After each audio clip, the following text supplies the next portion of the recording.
Drama Cinta Itu Buta mempunyai 50 episod telah mula ditayangkan pada 6 Oktober 2025. Setiap Isnin hingga Jumaat jam 6 petang. Di Astro Prima. Boleh stream di Astro Go atau Sooka.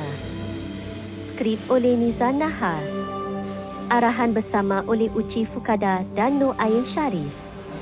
Terbitan Suhan Muziz and Trading Sendirian Berhad.